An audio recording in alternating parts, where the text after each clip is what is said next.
美国法案报告预算手段频出，释放了什么信号？3000页的对华法案直击中国软肋，中国该如何应对？看起来，俄乌冲突持续到了今天，俄罗斯已经成为了美国最大的对手，但实则不然，美国依旧将中国看作是首要的竞争目标，是美国最大的假想敌。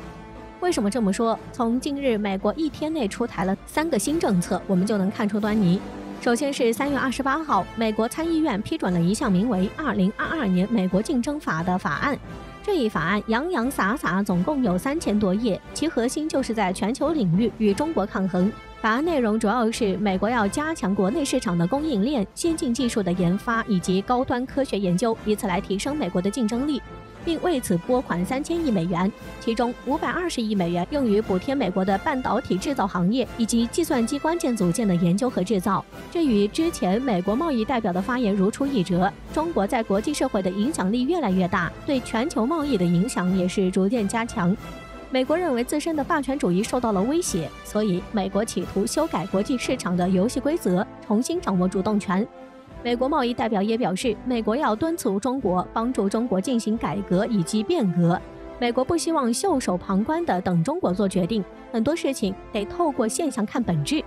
此前，美国一直在国际上渲染中国援助俄罗斯，就是为了美国着手对抗中国，改变国际市场游戏规则做铺垫，制造中国威胁论。其次是五角大楼在3月28号提交的2022年度国防战略报告。这里有一点值得注意，一般来说，美国的国防战略报告都会基于国家安全战略进行发布，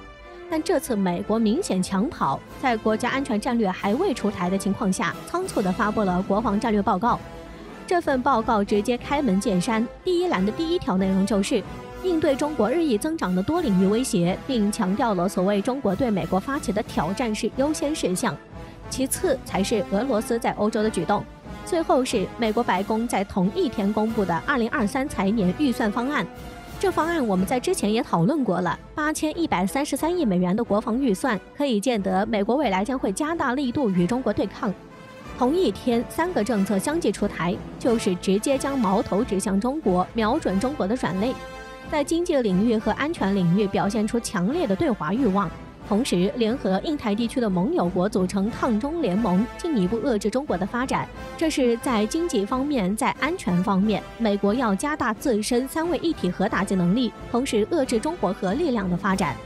对此，中国应该怎么办？很显然，美国瞄准了中国的软肋，那就是高新技术的稀缺和科技生态的不完善。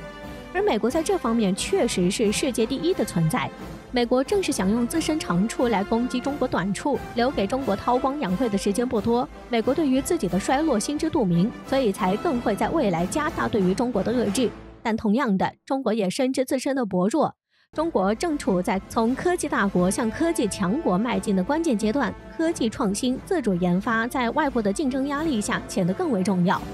现在我国的科学技术研究发展是历史上最好的时期，我们感觉到生活发生了多大的变化，我国的科学技术水平就有多大的提升，这是最直观。我国正在试图冲破美西方的科技束缚，走属于自己的科研道路。作为普通人的我们要支持中国的科研发展，我们既不可低估而妄自菲薄，也不能盲目高攀夜郎自大。中国科技创新还有很长的一段路要走，行100里者半90。全世界无产阶级和劳动人民的伟大导师马克思曾说过，在科学上没有平坦的大道，只有不畏劳苦，沿着陡峭山路攀登的人，才有希望达到光辉的顶点。